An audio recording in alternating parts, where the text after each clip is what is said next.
Ma'am आपकी आवाज नहीं आ रही।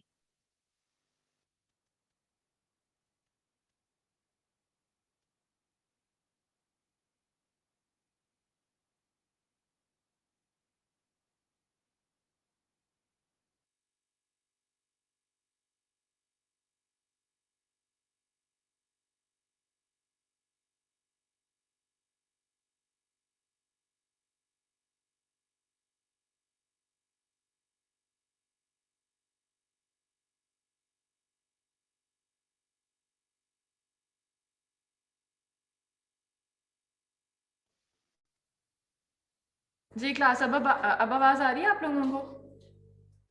Yes ma'am. ओके ठीक है। Yes ma'am. मैं कब से आवाज़ें दे रही हूँ, आवाज आ रही है, आवाज आ रही है, सब सोए हुए हैं दो बार।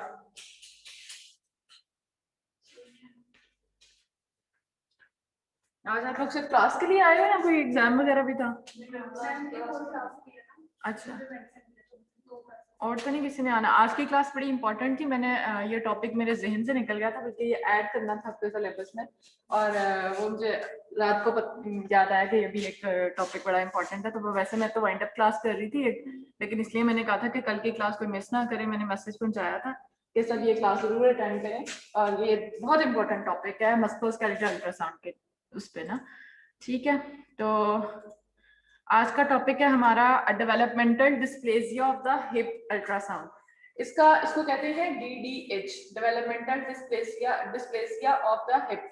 इसका अल्ट्रासाउंड बहुत ज्यादा कॉमन है, मस्कुलोस्केलेटल के अंदर इसको कंसिडर किया जाता है। मोस्ट कॉमनली ये बच्चों में ज्यादा किया जाता है इसका ना, और ये प्रॉब्लम बहुत ज्यादा कॉमन है। ठीक है, डिस्प्लेसिया ऑफ द हिप क्या हो जाता है कि जो हमारा जहाँ पे फीमर अटैच होती है सेटेबुलम के अंदर, जो बॉल एंड सॉकेट जॉइंट बनाती है, वहां से वो डिस्प्लेस हो जाता है उसका हेड। ठीक है, कुछ जो है पहले इसको कहते होते थे कंजेनिटल डेवलपमेंटल डिस्प्लेसिया, इसका नाम था कि ये कंजेनिटली जो है ये प्रॉब्लम आती है बच्चों में। और कुछ ऐसी प्रॉब्लम आगे हम पढ़ेंगे, जिस तरह के ड्यूरिंग फीटस लाइफ बेबी की पोजीशन इस तरह थी, ब्रीच पोजीशन था, या फिर उसकी कोई मैलफॉर्मेशन की वजह से, न्यूट्रिशनल इनसफिशिएंसी की वजह से उसके अंदर जो है डेवलपमेंटल चेंजेस आती हैं, और उसकी जो फीमर है वो ऑसिफाइड नहीं हो सकती उस फीटस लाइफ के अंदर, और जो है वो क्या आता है उसके अंदर प्रॉब्लम, वो कंजेनिटल डिस्प्लेसिया होता है। फिर उसके बाद डिफरेंट रिसर्चेज और डिफरेंट उसमें देखा गया है कि जो बच्चे कुछ पैदा होते थे नॉर्मल, उसका हिप बिल्कुल नॉर्मल था, कोई डिस्प्लेस नहीं था, बट विद टाइम 3 मंथ्स के बाद, 6 मंथ के बाद, 1 ईयर के बाद जो है कुछ ऐसे ही हम लोगों ने केसेस देखे जिसके अंदर ये डिस्प्लेसिया उनको मिला। ठीक है, दैट मीन्स कि that is not a congenital disease. पहले इसका नाम कंजेनिटल के साथ अटैच किया जाता था, कंजेनिटल डेवलपमेंटल डिस्प्लेसिया होता था, लेकिन बाद में देखा गया कि कंजेनिटल नहीं है, ये विद टाइम भी डेवलप हो सकता है। ठीक है, तो ये दोनों के साथ है, हमारे पास कंजेनिटल भी केसेस आए हैं, और हमारे पास समझ लो कि विद टाइम उन्होंने एक्वायर्ड भी किया है वो केसेस। होता क्या है developmental dysplasia? Developmental dysplasia of the hip is a common musculoskeletal disorder in newborn. ज्यादातर ये जो है ना बच्चों में ये प्रॉब्लम देखी गई है। अगर आप इस डायग्राम को देखो तो ऊपर आपकी कौन सी बोन, हिप जॉइंट है, उसके अंदर कौन सी बोन है? ये आलेक्स इलियम। ठीक है, इलियम के साथ इस नीचे कौन सा वो सॉकेट जहाँ पे बनता है? एसिटेबुलम। और हमारे पास नीचे बोन कौन सी है? फीमर बोन है, फीमर का हेड जो कि एक बॉल की तरह काम करेगा, और बॉल एंड सॉकेट जॉइंट इसको कहते हैं। ठीक है, दैट विल जो पहली वाली पिक्चर जो उस साइड पे, जो बेबी वाली साइड पे वो देखो तो that is the normal picture, जो उस एसिटेबुलम के अंदर जो है वो उसने फिक्स किया हुआ अपना हेड। ठीक है, नॉर्मली ऐसा होना चाहिए, बट क्या होता है डिस्प्लेसमेंट के अंदर, क्या developmental dysplasia of the hip, the ball part of the joint can come out of the socket. अब वो डिस्प्लेस हो सकता है, या तो फिर वो उसी एसिटेबुलम के अंदर थोड़ा सा वहीं पे पोजीशन अपनी चेंज कर सकता है, या कंप्लीटली उस सॉकेट से बाहर उसका हेड जो है वो जिस तरह इस पिक्चर में आपको नजर आ रहा है, बिल्कुल एसिटेबुलम से बाहर उसका सॉकेट नजर आता है। कंप्लीटली भी हो सकता है, इनकम्प्लीटली हो सकता है। ठीक है, तो what will be the introduction? Developmental dysplasia of the hip, that is DDH इसको कहते हैं, is one of the most common musculoskeletal problems in newborn. Okay, it is also known as congenital hip dysplasia, but actually this is misnormal, जो कि मैंने अभी आपको बताया है। इसको congenital पहले कहते थे, but ये है नहीं congenital, it is a developmental disease। ठीक है, विद डेवलपमेंट आहिस्ता आहिस्ता जो है ये डेवलप करता है, विद टाइम डेवलप कर सकता है, ठीक है। और फीटस लाइफ के अंदर भी इसकी ड्यू टू एनी इनसफिशिएंसीज इसके अंदर प्रॉब्लम आ सकती है। There are children who are born with normal hips who develop dysplasia, ठीक है। ये आगे पिक्चर में मैं आपको दिखाऊंगी कि कुछ बच्चे, जिस तरह मैंने अभी आपको बताया, पैदा ठीक है, उनके अंदर कंजेनिटल प्रॉब्लम नहीं है, but with time they can acquire that problem, जिनको हम लोग कंजेनिटल के अंदर नहीं प्लेस करेंगे, वो क्या होगा, वो एक्वायर्ड होगा उसके अंदर, वो विद टाइम उन्होंने डेवलप किया है dysplasia. In this case the child has a neuromuscular disorder which cause the hip to become dysplastic and dislocate. अब इसके अंदर क्या होता है, कंजेनिटल के अंदर तो आपको पता है मैलफॉर्मेशन या उसकी न्यूट्रिएंट इनसफिशिएंसी या उसकी पोजीशन की वजह से, मोस्टली जो ब्रीच बच्चे होते हैं ना, ब्रीच उसकी पोजीशन होती है, उसमें जब जो होता है ना, उसकी पोजीशन ऐसी होती है, उसकी वजह से उसकी लेग के अंदर वो डिस्प्लेसमेंट आ सकती है ड्यू टू द पोजीशन, ठीक। अदरवाइज अगर कंजेनिटल प्रॉब्लम नहीं है और बच्चा नॉर्मल पैदा हुआ है, तो उसके अंदर क्या प्रॉब्लम आ सकती है, उसको न्यूरोमस्कुलर प्रॉब्लम की वजह से, उस कमजोरी की वजह से, जो उसके मसल्स हैं वो उसके फीमर को, जो फीमर हेड है, वो डिस्प्लेस कर सकते हैं फ्रॉम दैट एसिटाबुलम, ठीक हो गया।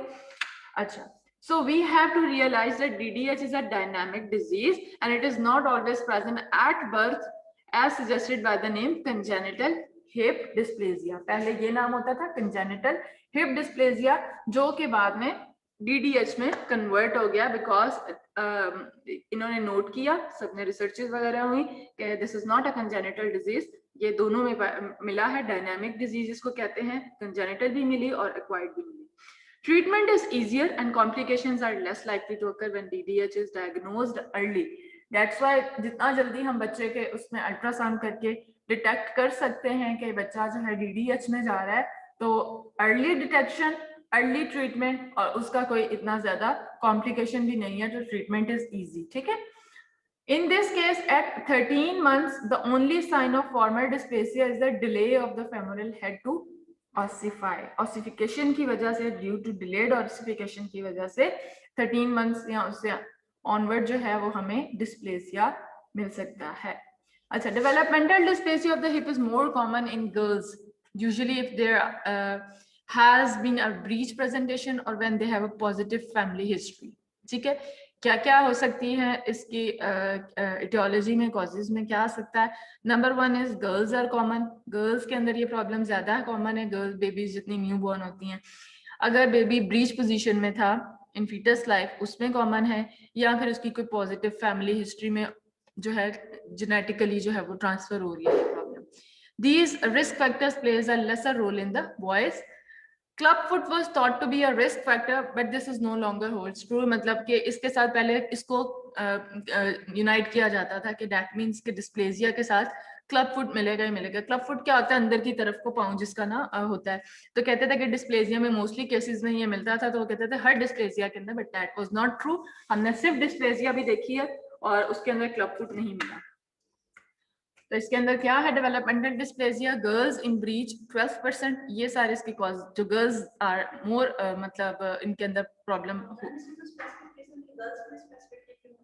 ये, अब इसका तो नहीं हम कह सकते क्या है, लेकिन इतना पता है कि गर्ल्स के अंदर ज्यादा होता है, बॉयज में कम होता है। मे बी जो गर्ल्स की बोन्स होती है ना, comparative to the boys bones, they are softer bones, ठीक है। वो जब फीटस लाइफ में भी होती हैं, तो वो जब अगर ब्रीच पोजीशन में है तो वो डिस्प्लेस होने के चांसेस ज्यादा होते हैं, ठीक है। तो वो वैसे भी गर्ल्स के अंदर बोन्स जो है वो इसलिए कहते हैं ना स्ट्रॉन्ग नहीं होती हैं, ठीक है, वो बस वैसे अल्लाह की तरफ से ही है। तो मे भी इस वजह से हो कि वो डिस्प्लेस इजीली हो सकती हो, कि वो इतनी जल्दी जो है वो उसके अंदर ऑसिफाई नहीं हो रही है।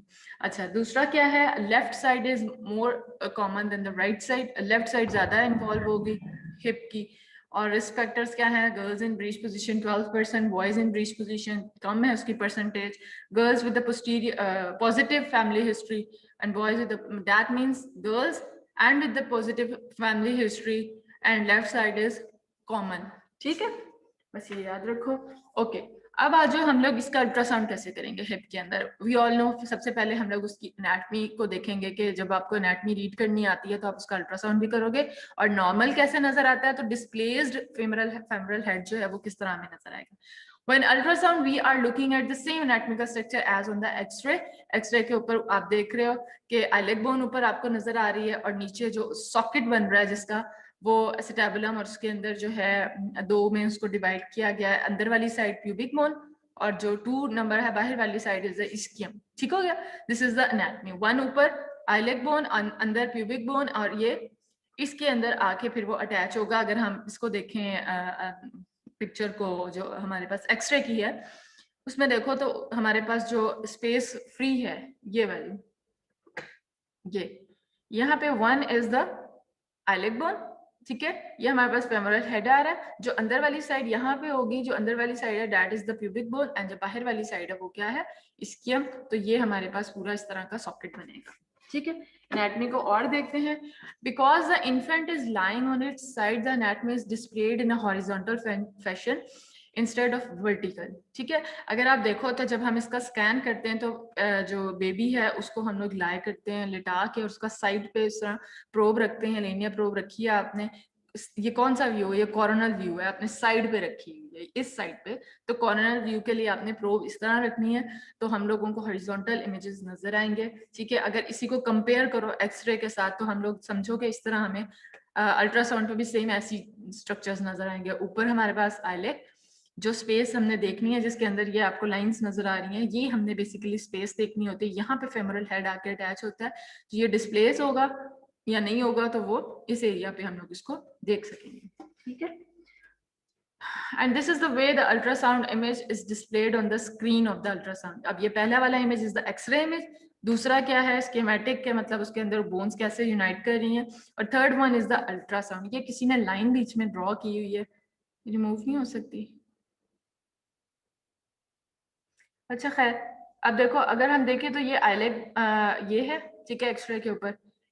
फिर उसके ऊपर अगर हम देखें इसके अंदर तो ये आइलेक है, और अल्ट्रासाउंड के ऊपर ये हमारे पास जो व्हाइट लाइन आएगी दिस विल बी द आइलेक। नीचे हमारे पास यहाँ पे क्या नजर आ रहा था, और ये ऊपर ये पूरा यूं हमारी 3 बोन्स मिलके जो बाहर वाली साइड है दैट इज इसके, और ये जो गोल सा नजर आ रहा है this will be the head of the femur that will attach in this socket. Clear, ultrasound के ऊपर हमें इस तरह नजर आएगा। अब ये की वीडियो है, in this video the ultrasound anatomy is shown. ये अब वीडियो देखो, ठीक है, इसमें आपको एनाटॉमी क्लियर होगी। ट्राई करो म्यूजिक भी वर्ड से देखना। This is a femoral head,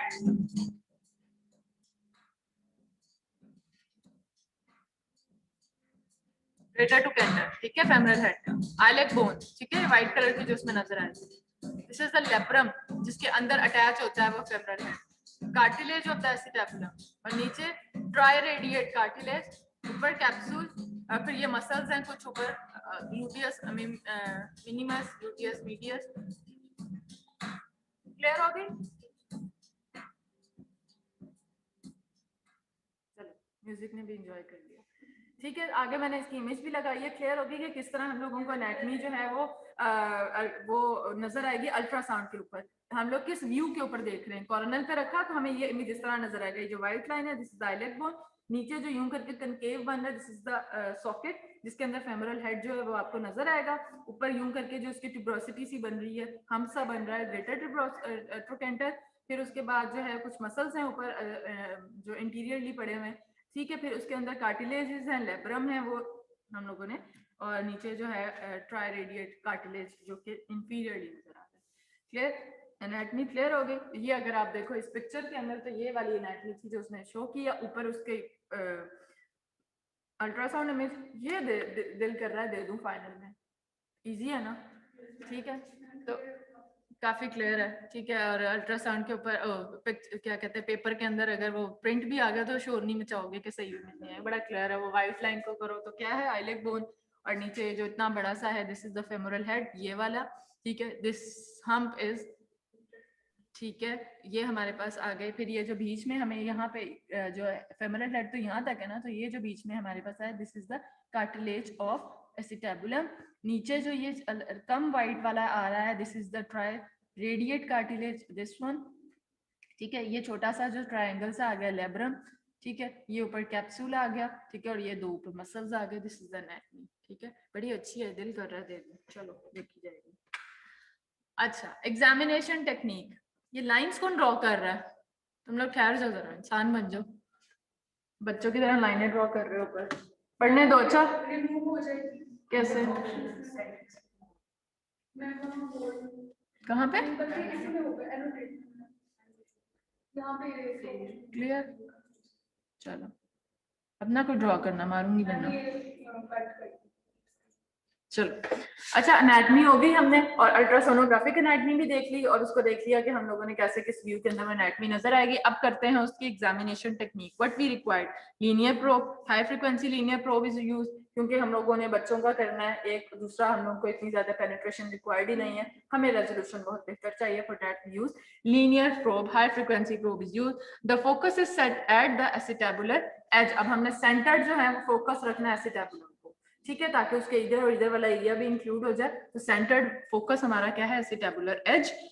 It is important to display an image in the coronal plane at the level of the triradiate cartilage that was inferiorly, जो नजर आया था triradiate cartilage, which is a synchrodosis between the iliac, ischium and pubic bone, which forms the acetabulum, जो कि हमने last शुरू की एक पिक्चर में देखा था 1, 2 and 3, और तीनों बोन्स यूनाइट करके acetabulum के अंदर वो बना रही थी।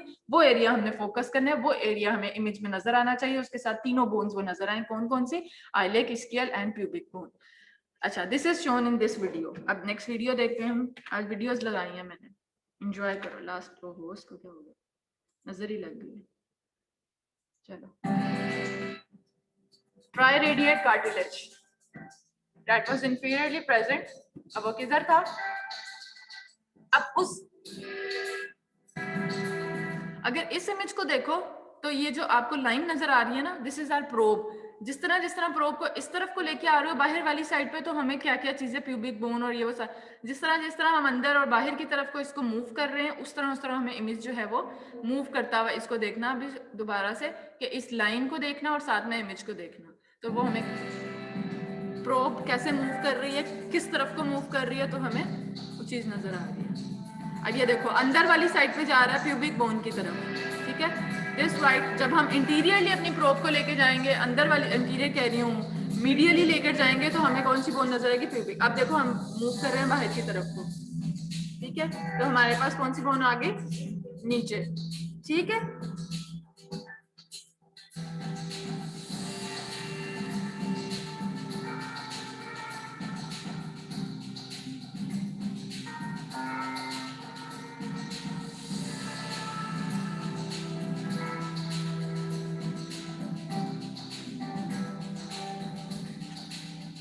And this is the triradiate cartilage.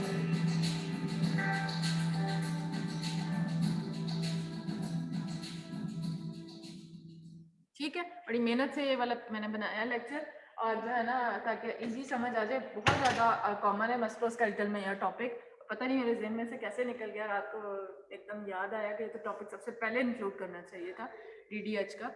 तो अच्छा, अब इसके अंदर क्या है, हम प्रोब को मीडियली और लेटरली मूव कर रहे हैं। ऊपर अगर अल्ट्रासाउंड की पिक्चर देखो तो वो जो व्हाइट लाइन है ऊपर आइलेक बोन की, वो तो वैसे ही रहेगी, ठीक है, क्योंकि हम मूव कर रहे हैं सिर्फ प्रोब को इधर और इधर को। जब अंदर की तरफ जा रहे हैं तो नीचे व्हाइट कलर की अगर बोन नजर आ रही है तो दिस इज प्यूबिक बोन। अगर हम बाहर की तरफ को लेकर जा रहे हैं तो वो, और साथ में अगर हमें बोन तो व्हाइट नजर आ रही है, थोड़ी सी एक्यूजेनिसिटी उससे कम, तो नीचे हमें ट्राइरेडिएट कार्टिलेज भी वहां पे मिलेगा, ठीक है। ये उसकी एनाटमी, जैसे हम प्रोब मूव करेंगे। हाँ, बाहर की तरफ को कार्टिलेज नजर आएगा, अंदर की तरफ को प्यूबिक बोन, ठीक है। और बाहर की तरफ को अगर बोन देखनी है तो वो फिर हमें इस पिक्चर वीडियो में दोबारा देखना। और व्हाट, अब तो आगे अभी तक हम लोग पढ़ रहे हैं नॉर्मल चीजें, नॉर्मल एनाटमी, नॉर्मल देखा था हेड कैसे फिक्स हुआ हुआ है उसके अंदर। अब इसको हम लोग कहते हैं ग्राफ क्लासिफिकेशंस में, इसको हम लोगों ने डिवाइड किया हुआ है। जिस तरह हम बायरेट्स करते हैं, क्लासीफाई करते हैं हर चीज के लिए, ठीक है, और उसके लिए हम रिपोर्टिंग करते हैं, इसी तरह की यहाँ पे भी कुछ क्लासिफिकेशंस हैं, ग्राफ क्लासिफिकेशन, और उसमें हम लोग मेजरमेंट्स लेते हैं, ठीक है, ताकि हमें उन मेजरमेंट्स के अकॉर्डिंगली पता चले कि ये ठीक है, नॉर्मल है, या डिस्प्लेस्ड है तो कितना।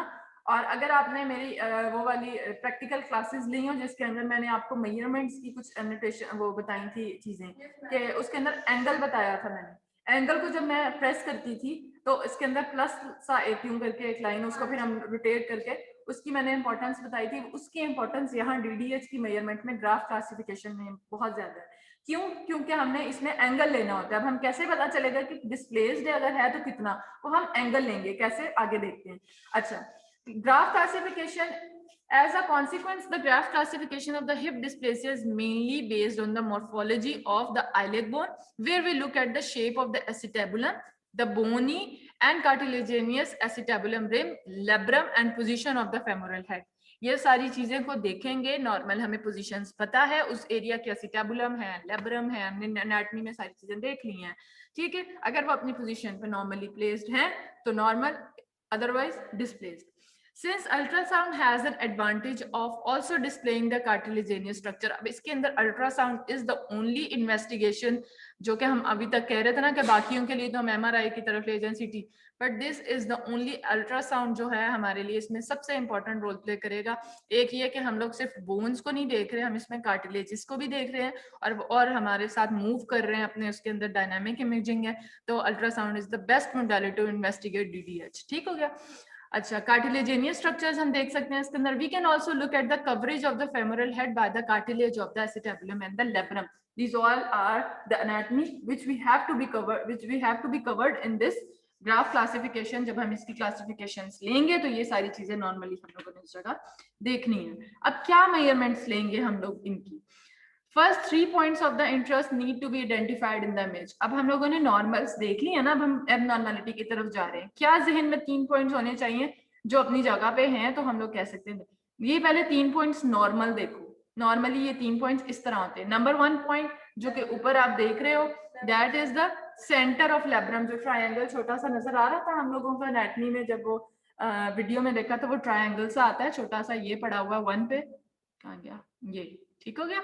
This is the center of labrum. Number 2, lower limb of the iliac bone. Understand the medial border of the acetabulum where the iliac bone meets the triradiate cartilage. अब यहाँ से आगे ये iliac bone, यहाँ bone है पूरी, और यहाँ से आगे हमारे पास ये, जहाँ से थोड़ा सा प्रोब को मूव करोगे तो इसकी एपोजेनिसिटी इससे थोड़ी सी कम मिलेगी, तो ये बॉर्डर से आगे हमें मिलेगा ट्राइरेडिएट कार्टिलेज, ठीक है, इस जगह पे।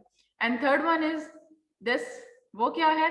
When the bony rim is angular, this point is easily recognized. When rounded, this point is defined as the point where the concavity of the acetabular roof changes into convexity of the ileum. जब displace होगा, अभी तो concavity है ना, यूं करके, ठीक है, यूं करके क्या होता है, इसकी वजह से इसके अंदर convexity, ये थोड़ा सा अंदर की तरफ को होना शुरू हो जाएगा। ये लाइन जो थर्ड हमें नजर आ रही है, तो ये 3 पॉइंट्स हैं जो कि हम लोगों ने मेजरमेंट्स के लिए जहन में रखने हैं। नाउ मेजरमेंट्स कैसे करते हैं, इसके लिए भी एक वीडियो है, एंजॉय करो वीडियो को। एक और वीडियो आ गई है, अब हम लोगों ने एनाटॉमी देख ली थी, उसके बाद हम लोगों ने उसकी प्रो प्लेसमेंट देखी है। अब हम लोग उसकी मेजरमेंट्स में आ जाएंगे। नॉर्मल तो देख लिया, अब हम मेजर क्या करेंगे और कैसे करेंगे। मैंने आपको एंगल्स बताए हैं कुछ, उसको जहन में रखना है किस जगह पे क्या एंगल लेंगे। In this video, you will see proper measurement after placement of the 3 points of the interest. 3 points आपके जहन में आ गए, कौन कौन से, जिनको अपने जहन में रखते हुए वो चीज देखनी है, फिर हम मेजरमेंट्स करेंगे, ठीक है। लेब्रम था और वो 2 पॉइंट्स वो बोनी, ठीक है। When you perform the ultrasound examination, make sure that these 3 points can be identified on the image, ठीक है। Enjoyed. इसका म्यूजिक भी डिफरेंट है, ठीक है। एक लाइन यूं ड्रॉ करनी है। This line will be the baseline.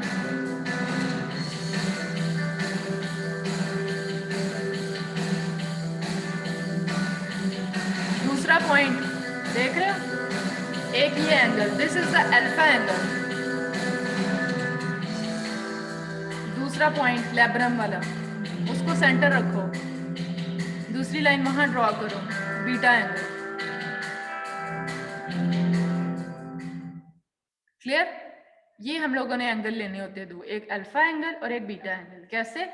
आइलेक bone से एक बेसलाइन की तरह एक लाइन ड्रॉ की, ठीक है। दूसरा पॉइंट हमारे जहन में कौन सा था, जहां पे ट्राइरेडिएट कार्टिलेज शुरू हो रहा था, इस पॉइंट जो रेड पॉइंट नीचे वाला है, उस पॉइंट से एक लाइन ड्रॉ करनी है येलो वाली ऊपर की तरफ को, ठीक है।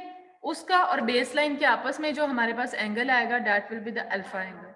बीटा एंगल दूसरा पॉइंट हमने इंटरेस्ट का कौन सा रखा था, लेब्रम, ठीक है। लेब्रम के अंदर वहां वो सेंटर रखा और उस बेस लाइन से और ये येलो लाइन से एक लाइन ड्रॉ करो, वो एंगल जो हमें बताएगा that will be the base beta angle, ठीक है। अब ये इस तरह हम लोगों ने लाइंस ड्रॉ नहीं करनी होती है अल्ट्रासाउंड पे। मैंने आपको एंगल दिखाया था, जब आपको मैं प्रेस कर रही थी तो वो प्लस के उस पर वो रोटेट भी हो रहा था इस तरह करके, उसको हमने बस इन पॉइंट्स पे रखना है। इन पॉइंट्स पे रखोगे तो हमें पता है बेस लाइन ये है, बेस लाइन की तरह वो नीचे जो उसकी वर्टिकल लाइन थी उसको इस तरह रख के और फिर हम लोग जो है उसको उसका एंगल मेजर कर सकते हैं। वहां पे उसको प्रेस करोगे वो एंगल दे देगा, एग्जैक्ट एंगल दे देगा, ठीक है। तो हमने अल्फा और बीटा एंगल के ऊपर ही रिपोर्ट करनी है कि इसका अल्फा एंगल कितना था और बीटा।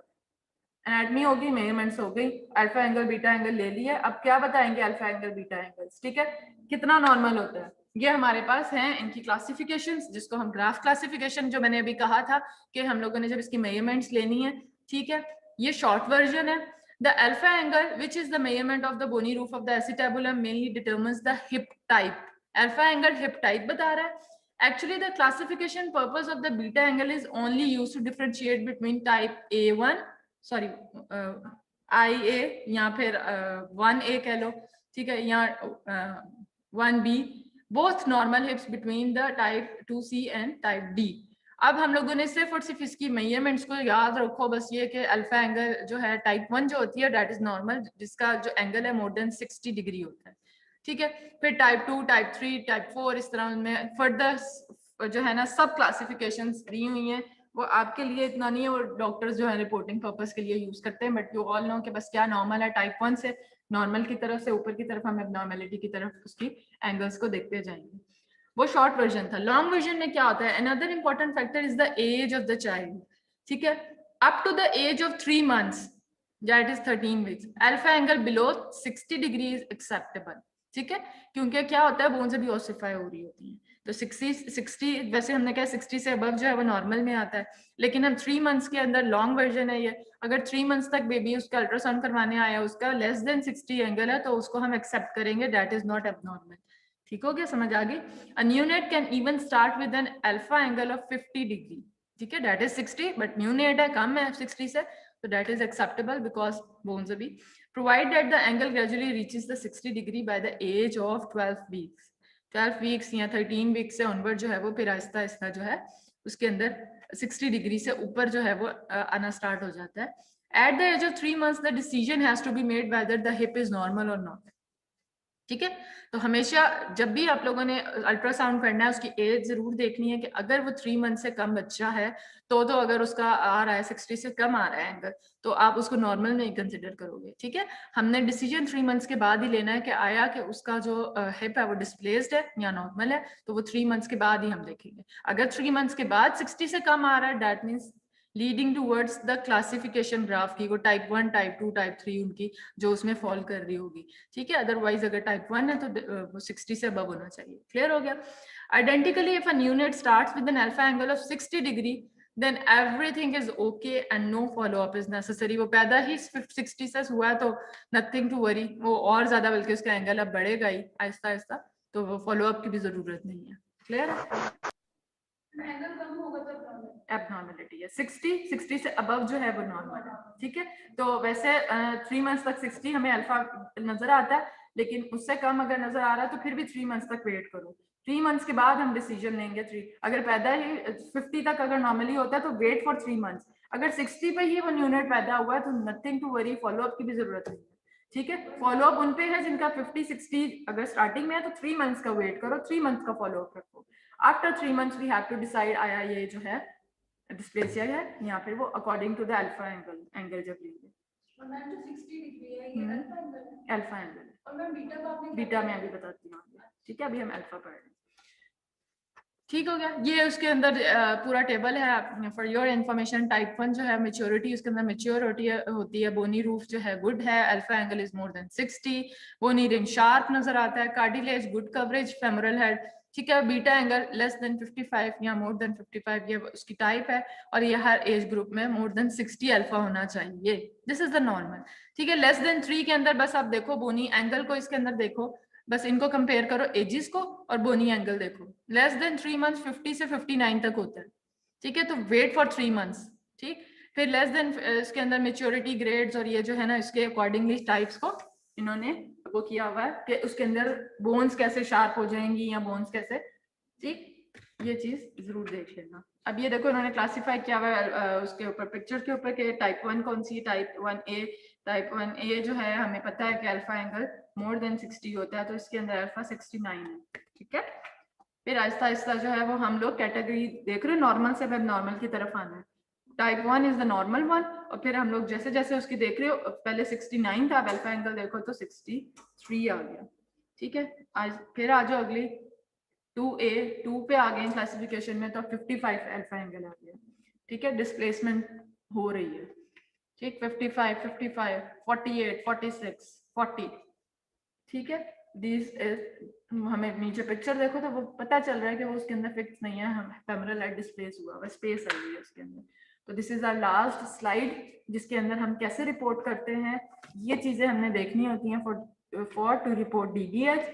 डीडीएच जब भी आपने देखा, उसके अंदर रिपोर्ट में क्या क्या लिखोगे, compare to the adequate examination, bony roof बतानी है। बोनी रूफ यहाँ तो होगी गुड, एडिक्वेट या डेफिशिएंट, जो कि पिछले टेबल के अंदर है, ठीक है, अकॉर्डिंगली। बोनी रिम बतानी है, वो शार्प होगी, राउंडेड होगी या फ्लैट होगी। एंगल बताना है, अल्फा एंगल डिग्री में, ठीक है। लैब्रम पोजीशन बतानी है, ठीक है। फिर बीटा एंगल बताना है, डिग्री में कितना बीटा एंगल है को हमें मेजरमेंट करनी आ गई है। पोजीशन ऑफ द हेड, या सेंट्रिक होगा या एक्सेंट्रिक होगा। ऑसिफिकेशन हेड नो सिमेट्रिकल या एसिमेट्रिकल, और कंक्लूजन नॉर्मल, डिस्प्लेसिया या ग्राफ क्लासिफिकेशन 1, 2 या 4, ठीक है। जब भी रिपोर्ट करोगे आपने ये चीजें देख के सारी चीजें ऊपर लिख ली, रूफ ऐसी है, बोनी रूफ ये है, डिग्री ये है, अल्फा बीटा की ये सब कुछ, ऑन कंक्लूजन में दिस इज द नॉर्मल। या फिर अगर कोई मिल रही है displacement, dysplasia of the left hip या फिर राइट लिप या बोथ, और यहाँ फिर हम लोगों ने लिख दिया कि टाइप 1 है या टाइप 2 है, अकॉर्डिंग टू जो हमने रिपोर्ट्स का पीछे टेबल देख लिया। क्लियर? आज का टॉपिक इजी था और बड़ा इंटरेस्टिंग था और बड़ा इंपॉर्टेंट टॉपिक है ये। इजी भी है लेकिन इंपॉर्टेंट बहुत ज्यादा है। मस्कुलोस्केलेटल सबसे ज्यादा मैं कहती हूँ, बाकियों के लिए तो हम फिर रेफर करते हैं दूसरी इमेजिंग, लेकिन इसके लिए हम करते ही अल्ट्रासाउंड, और बच्चों के लिए बहुत कॉमन है, बच्चों में किया जाता है ये, ठीक है। तो मुझे ये पहला टॉपिक रखना चाहिए था, बट लास्ट टॉपिक है, लेकिन शुक्र करो निकल नहीं गया टॉपिक।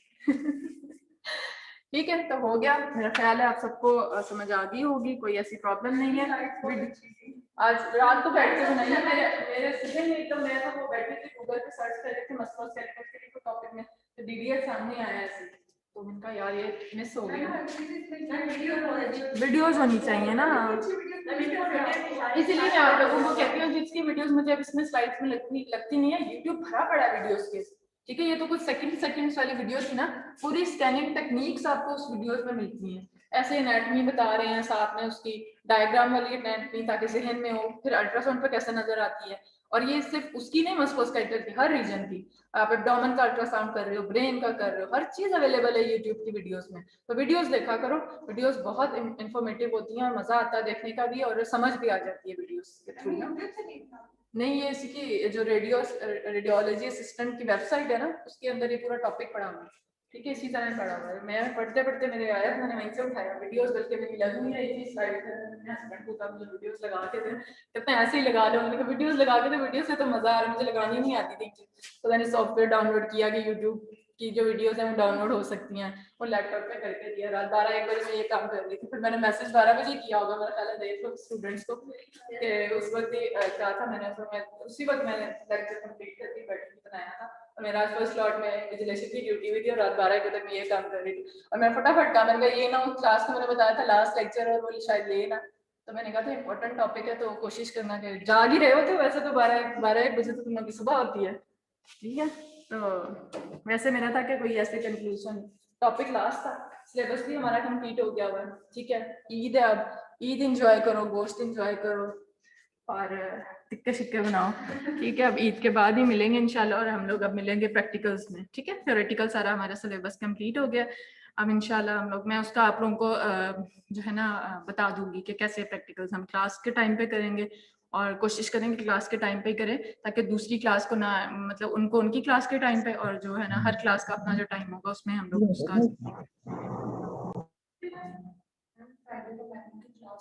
हाँ जी, फ्राइडे को आपका ऑन है, तो क्लासेस होंगी, तुम लोग तो घर से ले सकते हो ऑनलाइन, लेकिन क्योंकि इसका तो सिलेबस कंप्लीट हो गया, मेमो का भी कंप्लीट हो गया, मेमो का कंप्लीट हो गया, मैं समझ रही हूँ रीजनल का सिर्फ रह गया, वो भी आधा मतलब आधा पढ़ लिया था हम लोगों ने और आधा रह गया, सिर्फ रीजनल रह गया फ्राइडे को, बाकी उनका कंप्लीट है।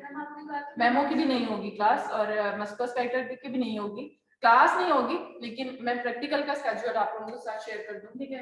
लेकिन मैंने आपको बताया फ्राइडे आना है, फिर अगला जो हफ्ता होगा ना, मतलब फ्राइडे से नेक्स्ट वीक में 2 क्लासेस होंगी, वो बस 2 क्लासेस में प्रैक्टिकल होंगे, 2 ही क्लासेस में, ठीक है। तो कोशिश करना निबोलॉजीज को अच्छे से पढ़ सको, बाकी तो हम स्कैनिंग साजिशा से निबोलॉजीज देखो, ताकि उस 2 हफ्ते 2 क्लासेस के बाद जो अगला हफ्ता, उससे जो नेक्स्ट हफ्ता होगा ना, उसमें मैं आपका ये जो क्लास पार्टिसिपेशन वाले मार्क्स है ना, वो ये निबोलॉजीज की कुछ चीजें पूछ के और एक क्वेश्चन कोई भी जनरल सा क्वेश्चन कोई पूछ के तो उसके मार्क्स लगाऊंगी, और साथ में कोशिश करूंगी कि वाइवा के भी डेट अनाउंस कर दूँ, ठीक है। फिर हमारे पास टाइम फाइनल का ही बचेगा और प्रैक्टिकल का, क्योंकि अभी हम लोगों ने वेबिनार भी कराना है, सेमिनार भी होने हैं, पोस्टर कंपटीशन जो मैंने कहा था, अपने अपने पोस्टर्स जो है वो बनाना शुरू करो, ताकि जो है ना फिर इसको हम लोग देखें, ठीक है। और क्या हो गया, टाइम है अभी 10 मिनट की बातें शायद ही कर लेते हैं।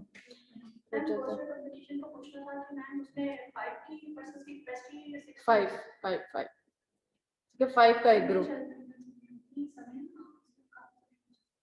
ठीक है। तो 5 का एक ग्रुप बना लो और मुझे शेयर करना पहले कि आप लोग क्या प्रेजेंट कर रहे हो, उसके बाद पता है ना ये कैसे होते हैं पोस्टर्स, फ्लेक्स के लंबे लंबे से फ्लेक्स होते हैं, और प्रॉपर उसके अंदर आपको समराइज चीज लिखनी होती है, पिक्चर थोड़ी सी ग्राफ डालना होता है, ठीक है।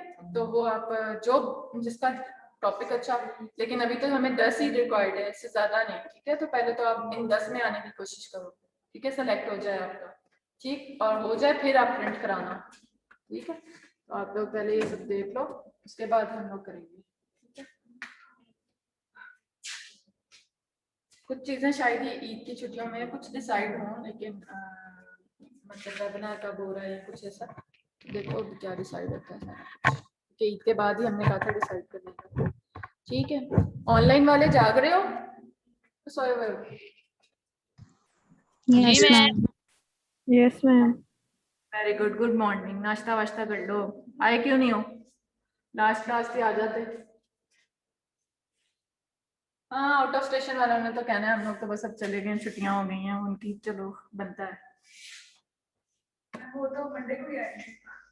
हाँ, वो तो मंडे को, वाकई हमारे साथ कितनी फैकल्टी ऐसी है जो आउट ऑफ लाहौर की है, वो भी फ्राइडे को चली गई। सैटरडे मोस्टली लोगों के ऑफ होते हैं, मेरा ऑन होता है, मेरा मंडे ऑफ होता है। अब छुट्टियां उन्होंने ट्यूसडे से दी हैं, तो मेरा आज से ऑफ हो जाएगा, तो मंडे को जिन्होंने आना है, लेकिन मोस्टली फैकल्टी ने वो ऑफ ले लिया है, मंडे को किसी ने भी नहीं आना, मुझे लगता है स्टूडेंट्स तो वैसे ही नहीं आएंगे, तो जो टीचर्स हैं वो भी लाहौर की शायद जिनका कोई लेक्चर हो तो वो आ जाए, वरना तो मेरा तो मंडे ऑफ होता है, तो फिर उसके बाद फ्राइडे को आएंगे। बड़ी ज्यादती की है, थर्ड डे भी ऑन कर दिया, तीसरे दिन तो बड़ी ईद पे होता है, छोटी ईद पे चलो होता था, चलो छोटी ईद पे क्या करना होता है, 2 दिन भी बहुत है, बड़ी ईद पे तो लोग कुर्बानी ही तीसरे दिन कर रहे होते हैं मोस्टली, तो वो तीसरा दिन तो एटलीस्ट गवर्नमेंट को देना चाहिए था ना। वैसे पूरा साल छुट्टियां रखेंगे, ये वो कर, ये कोविड आ गया, ये आ गया, फजूल की छुट्टियां दे रखते होते हैं, और जो देनी चाहिए उसमें देते नहीं है, कंजूस। मैं मानो उस दिन भी किसी ने नहीं है यूनिवर्सिटी, स्पेशली स्टूडेंट्स ने फैकल्टी को तो आना पड़ेगा। हाँ, नहीं आएंगे अब, बच्चे नहीं आएंगे, मैं भी अब तो प्रैक्टिकल से कराऊंगी, अब अपनी बच्ची को भी साथ में आया करूंगी, मुझे थोड़ी देर के लिए लाया करना है, तुम लोग प्रैक्टिकल्स करना, मैं और वो खेलेंगे बास्केटबॉल। माशाल्लाह कल 8 मंथ्स की हो गई है, 16 थी ना सर, 8 मंथ्स की हो गई है, शरारती भी हो गई बहुत, ठीक हो गया।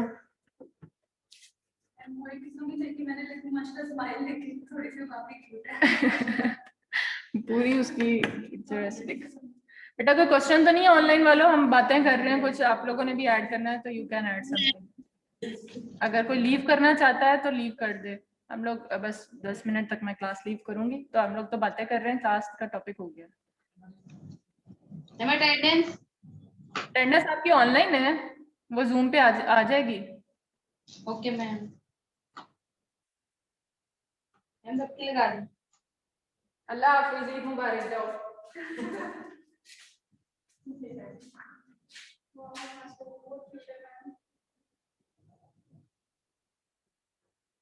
मैम आई था आपसे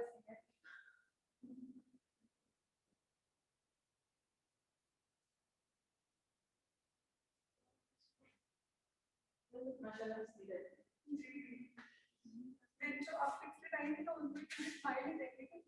उसके सामने उसका कैमरा होगा नहीं मेरे हस्बैंड जैसे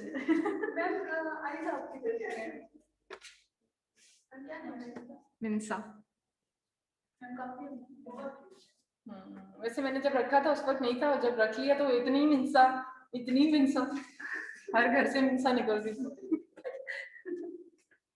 मैंने तो वो हजरत यूसुफ वाली मूवी लगती होती थी ना, उस वैसे ही शादी के बाद वो बैठ के देखती होती तो उसमें आया था नेम ना मिंसा, हजरत यूसुफ की बेटी का नाम, हजरत यूसुफ अलैहिस्सलाम की बेटी का नाम था मिंसा। तो मुझे बड़ा अच्छा लगा नाम कि एक तो इस्लामिक नेम है, ऊपर से हजरत यूसुफ अलैहिस्सलाम तो वैसे आपको पता है खूबसूरती में तो उनका साथ उनकी बेटी थी, तो मुझे था कि अल्लाह ताला ने अगर बेटी दी तो मैं उसका नाम जरूर मिंसा रखूंगी।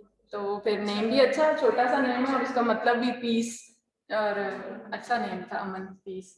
मैंने कहा चलो छोटा सा नेम, मुझे छोटे नेम्स पसंद है, छोटे छोटे नेम्स होने चाहिए, बहुत बड़े नेम्स में के ना वो पड़ जाते हैं, निक पड़ जाते हैं, फिर निक नेम मुझे नहीं अच्छे लगते, उल्टे सीधे जो है ना बुलाते रहते हैं। आजकल तो बहुत जिद्दी हुई है, शायद वो उसका टीचिंग वाला स्टेज आया हुआ है, तो वो बस थोड़ी हवा भी निकली हुई है उसकी माशाल्लाह, पहले सेहतमंद हुई थी, ऐसे चलता रहता है। पहले तो पहचानती भी नहीं थी, अब घर जाती हूँ तो मम्मा ऐसे करेगी कि उठा लो जल्दी जल्दी, दादू के पास होती है। अब अभी तो सो रही होती है मेरी, वैसे सुबह जल्दी क्लासेस होती है, मेरी कोशिश होती है क्लासेस देख के तो मैं फटाफट घर पहुंचूं उसके पास ना। तो अभी तो वैसे अगर उठ भी जाए तो वो फिर अपने फुप्पो के पास है, दादू के पास खेलती रहती है, खेल रहती है, तो इतनी देर में मैं कोशिश करती हूँ जल्दी घर पहुंचूं। तो उसको मैडम का आजकल नशा चढ़ा हुआ है, बहुत सोती है आजकल, मतलब सो ही रहा करो तो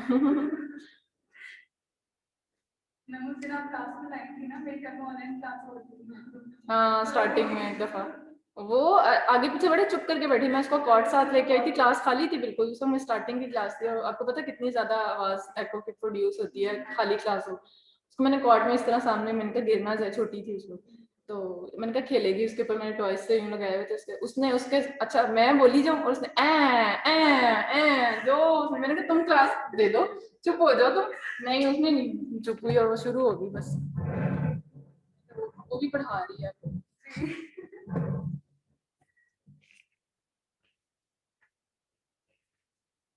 उस वक्त मेरा ख्याल 6 मंथ की थी, छोटी थी।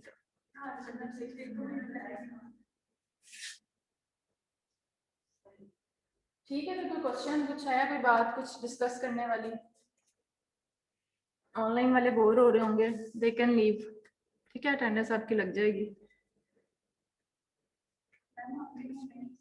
आप लोगों की नेक्स्ट क्लास कब है आपका, तो मुझे पता है, माही, फरा नूर और सीमा प्यास, याद हो गया, जो आते रह रहे हैं ना क्लास में उनके नेम्स याद हो गए, फिर उनके पेपर्स भी, मुझे जब पेपर चेक कर रही होती है ना तो पेपर भी याद आ जाते हैं नाम, अच्छा पीके की तरह, अच्छा तो ये है, और जिनकी आ ही नहीं रहे उनकी शक्ल भी नहीं याद, तो उनके मार्क्स भी नहीं याद रहते मुझे, तो जो क्लास में ज्यादातर आ रहे हैं जिनके नेम्स याद हो गए मुझे, तो उनके पेपर के टाइम भी मुझे नाम याद आ जाते हैं, अच्छा ये है, ये है।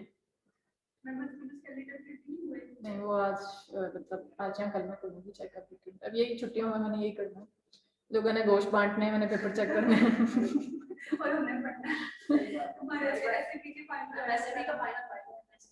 अच्छा फौरन बात बड़ा शाबाश, ईद तो एक ही दिन की होती है, बोर्ड वालों के तो पेपर चल रहे हैं, मेरे घर पे भी एक मेरा देवर है, सेकंड ईयर के पेपर चल रहे हैं, मुझे उसे कोई टेंशन नहीं, वो पबजी में खेलता रहता है सारा दिन पबजी, मतलब अगले दिन मैं यकीन करो मैं सोचती हूँ, मैं अगले दिन जो है पेपर होता है और हम लोग पागल हुए होते हैं, बल्कि अगले दिन के 1 महीना पहले से ही बोर्ड के पेपर में कितने ज्यादा, उसका कल पेपर होता है वो आराम से पबजी खेल रहा होता है, मैं कहती हूँ तुम्हारे पास पेपर है ना तो कुछ नहीं होता, इतने चिल बच्चे हैं आजकल के, कोई टेंशन ही नहीं है, अगले दिन पेपर और पबजी खेल रहे हैं, हर वक्त पबजी है। परसों मैंने एक मेमोग्राफी के पेपर चेक कर लिए है ना, तो मैं चेक सारे कर लिए थे, मैंने कहा तुम ना काउंटिंग करके ना मुझे मार्क्स लगाते दो, तो कहता है 1-2 के मार्क्स जान के करता है, जो कुछ फेल हुए ना बच्चे 20 वाला पास होता है 18 या 19, तो जान के कहता है इसके 20 है, मैंने कहा तुम पे मुझे शक हो रहा है, तुम क्या सही से मार्किंग करो ना, इसको काउंट करो, कहता तो क्या हुआ 2 नंबर से अगर फेल हो रहा है तो मैं ना उनसे पैसे लेना शुरू कर देता हूँ, मैं उनको ना ऐसे ही पास करी जाता हूँ, मुझे फाइनल में इनका नंबर दे, मैंने कहा वो काउंट कर रहा था सबके ना, मैं टिक कर ही जाती, मैंने कहा जो क्रॉस है बस मुझे काउंट करके बताते रहो, ठीक है। लेकिन फिर भी अभी रिव्यू करवाना है, मुझे उस पर बिल्कुल भरोसा नहीं है। उसने आधों को ऐसे ही पास कर दिया उन्होंने। कहता मैं भी स्टूडेंट हूँ ना, मैं स्टूडेंट का दुख समझ सकता हूँ, तो आप उनको फेल ना करें, सबको पास कर जाए। हालांकि मैंने ये भी नहीं, मैंने इसको कॉन्ट्रा चेक किया तो था उसके साथ, बाद में तो वैसे मजाक कर रहा था, फिर कहता नहीं मैं सही कर रहा हूँ। लेकिन रिव्यू इंशाल्लाह मंडे नहीं फ्राइडे को कर लेंगे, ताकि मैं मार्क्स लगा दूँ ना। फ्राइडे को अगर आना हुआ, नहीं आना हुआ तो फिर ऑनलाइन ही मैं मार्क्स बता दूंगी सबके, ठीक है। पेपर देख के क्या करना है, मैं देखो उनकी की बता दूंगी, तो बस क्या कहते हैं मार्क्स बता दूंगी, ठीक है। अब आगे की तैयारी करो,